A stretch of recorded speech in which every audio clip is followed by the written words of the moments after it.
só retirando da 8987 as modalidades de concessão de serviço público. Acho que a gente pode passar a permissão de serviço público cada vez mais em desuso, né? O Ministério Público, os tribunais de contas cada vez mais vem exigindo que se migue o modelo de permissão para os modelos de concessão. Né? E eu trouxe aqui como exemplo, os 3 exemplos são de São Paulo, mas não é um bairrismo, é só por uma questão de trabalhar diretamente nos projetos. Né?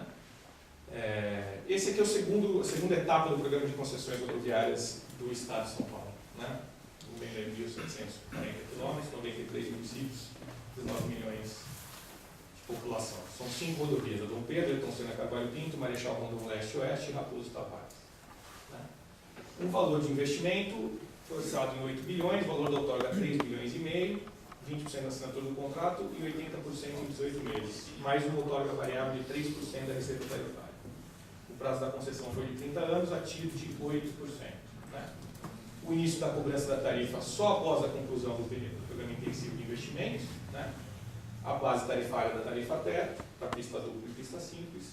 E aí começa um ponto interessante. O critério de licitação nessa segunda etapa foi o menor valor de tarifa básica de pedágio ofertado. Né?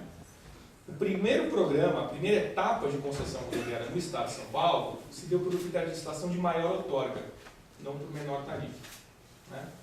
E é muito curioso sempre, quando a gente conversa com os técnicos que estavam envolvidos na concepção do primeiro etapa de concessões rodoviárias, que eles ficam muito aflitos quando entra no debate político a questão de o pedágio de São Paulo é caro, o pedágio de São Paulo não é caro. Né? A primeira questão é, o valor do pedágio é determinado para aquele investimento que você atribuiu ao projeto e custos operacionais que você atribuiu ao projeto e também à outorga. Se você tem uma outorga, vocês imaginam o que é uma outorga de 20% na assinatura do contrato, falando de 8 bilhões, mais 80% em 18 meses. Lembrando, nós temos um pequeno problema estrutural no país, que acho que não vale a pena discorrer muito, mas a gente não tem um sistema financeiro clássico, né? Nem no modelo prussiano, lá dos bancos que estão interligados com empresas, nem no modelo inglês, americano de mercado secundário, com bolsa de valores financiando. Para projetos de infraestrutura, a gente tem basicamente um financiador no país, o BNDES. Na verdade, agora a Caixa Econômica está crescendo um pouco, mas a gente tem o BNDES e a Caixa Econômica. É isso. O BNDES não financia a outorga. O BNDES não financia a outorga. Significa que a outorga teve que ser paga ou com financiamento internacional, que é a regra número 1 que se aprende em economia, e aliás, eu dou curso de Economia Brasileira Contemporânea na PUC, e o curso ele é assim, basicamente. O Brasil foi lá, tomou uma dívida externa para produzir alguma coisa que não gera receita em dólares. Aí o dólar desvalorizou, o Brasil quebrou. Passaram-se 5 anos, o Brasil tomou uma outra dívida externa para fazer algo que não gera dólares, desvalorizou o dólar, o Brasil quebrou. E assim, historicamente, o Brasil foi quebrando ao longo do século XX. Nenhuma empresa deve tomar dívidas em dólares se ela não tem receitas em dólares. Ninguém conhece um pedágio que seja pago em dólar.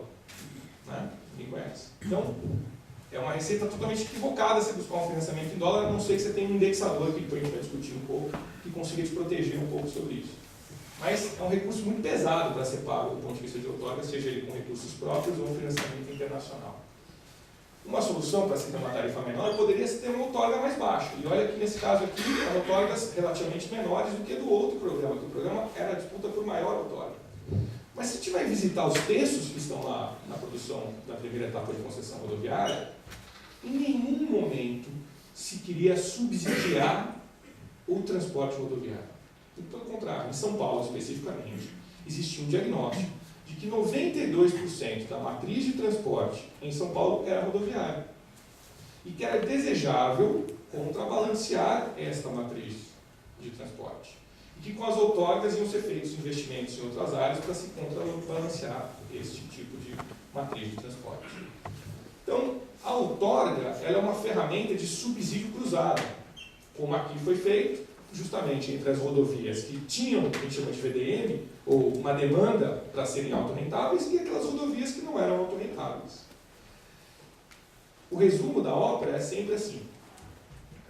Infelizmente, como foi dito aqui na abertura, não existe o tal do almoço grátis. Então, toda vez que eu impor investimentos ou custos operacionais, alguém vai pagar aquela conta. E a gente tem duas maneiras de financiar isso. Ou o usuário ou o contribuinte. Só essas duas. Ou eu vou pagar isso via tributos, ou eu vou pagar isso via usuário, via tarifa. Não existe uma terceira maneira para a gente financiar essas coisas.